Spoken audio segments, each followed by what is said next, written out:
యేసే దేవుడైతే ఎందుకు చనిపోయాడు? ఈ ప్రశ్న చాలామంది మనసులో ఉండిపోతుంది. మరి దీనికి బైబిల్ ఇచ్చే సమాధానం? మనుషులు పాపక్షమాపణను, శాశ్వత జీవితాన్ని పొందడం కోసం యేసు చనిపోయాడు.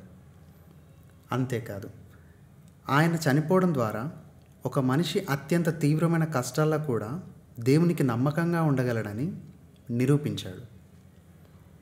ఒక మనిషి చనిపోవడం వల్ల అవన్నీ ఎలా సాధ్యమవుతాయో పరిశీలిద్దాం. యేసు చనిపోవడం వల్ల మన పాపాలు క్షమించబడ్డాయి. మొట్టమొదటి మనిషి అయిన ఆదాము ఏ పాపం లేకుండా పరిపూర్ణంగా సృష్టించబడ్డాడు. కానీ అతడు దేవునికి అవిధేయత చూపాడు. ఆ అవిధేయత వల్ల అతని సంతానమంతటికి ప్రభావం చూపించింది. ఒక మనిషి అవిధేయత ద్వారా అనేకులు పాపులయ్యారని బైబిల్ చెప్తుంది. యేసు కూడా పరిపూర్ణుడే, కానీ ఆయన ఏ పాపం చేయలేదు.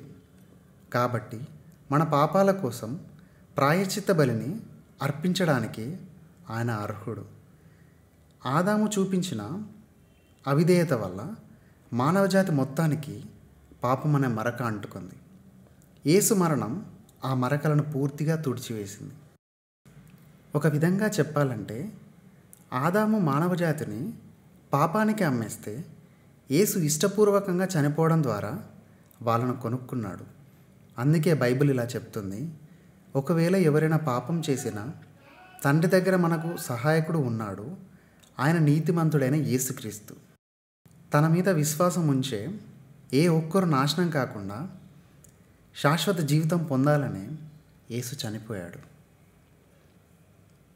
ఆదాము నిరంతరం జీవించేలా సృష్టించబడినప్పటికీ పాపం చేయడం వల్ల అతనికి మరణశిక్ష పడింది.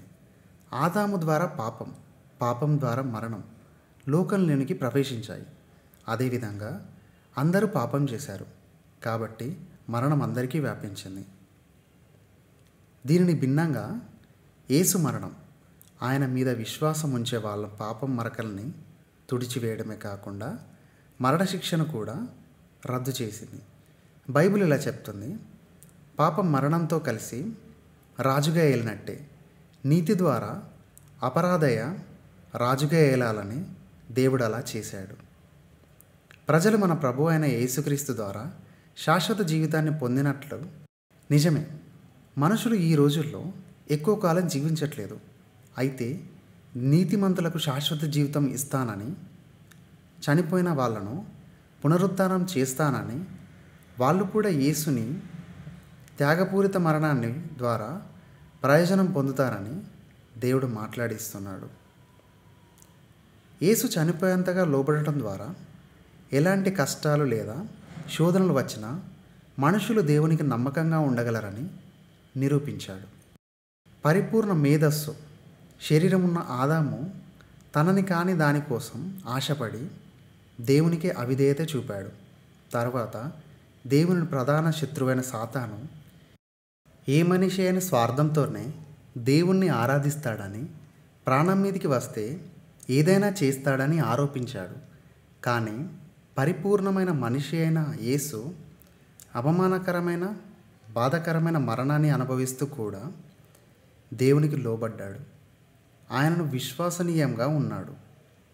ఈ విధంగా ఎలాంటి కష్టాలు లేదా శోధనలు వచ్చినా మనుషులు దేవునికి నమ్మకంగా ఉండగలరని యేసు తిరుగులేని విధంగా నిరూపించాడు. యేసు మరణం గురించి కొన్ని ప్రశ్నలు. మనుషుల్ని విడిచిపెట్టడానికి యేసు ఎందుకు అంతగా బాధపడి కష్టపడి చనిపోవాల్సి వచ్చింది? దేవుడే తన శిక్షను రద్దు చేస్తే సరిపోయేది కదా.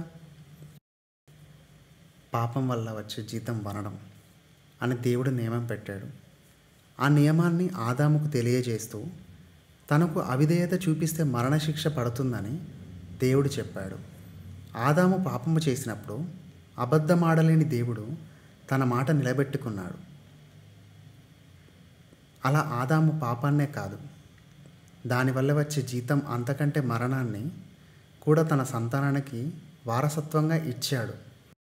పాపం వల్ల మనుషులు మరణశిక్షకు అర్హులైనప్పటికీ దేవుడు వాటి పట్ల అపరాధయ చూపించాడు. వాళ్ళను విడిపించడానికి పరిపూర్ణుడైన యేసును పంపించాడు.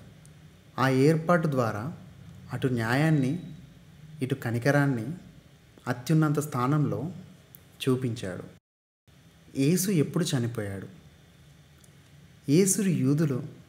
యేసు యూదుల పస్కా పండుగ రోజున సూర్యోదయం నుండి 9 గంటల అంటే మధ్యాహ్నం దాదాపు 3ంటికి చనిపోయాడు. ఆధునిక క్యాలెండర్ ప్రకారం ఏప్రిల్ 1 శుక్రవారం రోజు యేసు చనిపోయాడు. యేసు ఎక్కడ చనిపోయాడంటే యేసుని కాపాల స్థలం అనే పిలువబడిన చోట వేలాడదీశారు. హిబ్రూ భాషలో దాన్ని గోల్గోతా అని పిలుస్తారు. యేసు రోజుల్లో ఆ స్థలం యెరూషలేము నగర ద్వారా బయట ఉండేది.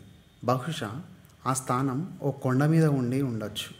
అందుకే యేసును వేలాడదీయడానికి కొంతమంది దూరంలో నిలబడి చూశారని బైబిల్ చెప్తుంది. అయితే ప్రస్తుతం అది ఎక్కడుందో మనకు ఖచ్చితంగా తెలియదు. యేసు ఎలా చనిపోయాడు? యేసు శిలువ మీద చనిపోయాడని చాలామంది నమ్ముతారు. కానీ బైబిల్ ఇలా చెప్తుంది. ఆయన తానే తన శరీరంలో మన పాపాలు మ్రాణ మీద భరించాడు. యేసు మరణాన్ని ఎలా జ్ఞాపకం చేసుకోవాలి? యూదులు ప్రతి సంవత్సరం జరుపుకునే పస్కా పండుగ రోజున రాత్రి యేసు తన అనుచరులతో ఒక ఆచరణ ప్రారంభించి ఇలా ఆజ్ఞాపించాడు. నన్ను గుర్తు చేసుకోవడానికి దీన్ని చేస్తూ ఉండండి. బైబిల్ రచయితలు యేసును పస్కా పండుగ రోజున అర్పించే గొర్రెపిల్లలతో పోల్చారు. ఇమ్మానుయేలీలు బానిసత్వం నుండి విడుదల పొందారని పస్కా ఆచరణ గుర్తు చేసేది. అదేవిధంగా క్రైస్తవులు పాప మరణాల నుండి విడుదల పొందారని యేసుక్రీస్తు మరణ జ్ఞాపకార్థ ఆచరణ గుర్తు చేస్తుంది. ఈ వీడియో మీరు అడిగినటువంటి ప్రశ్నలు, మీ మనసులో ఉన్నటువంటి చాలా ప్రశ్నలకు సమాధానం ఇచ్చిందని మేము అనుకుంటున్నాం.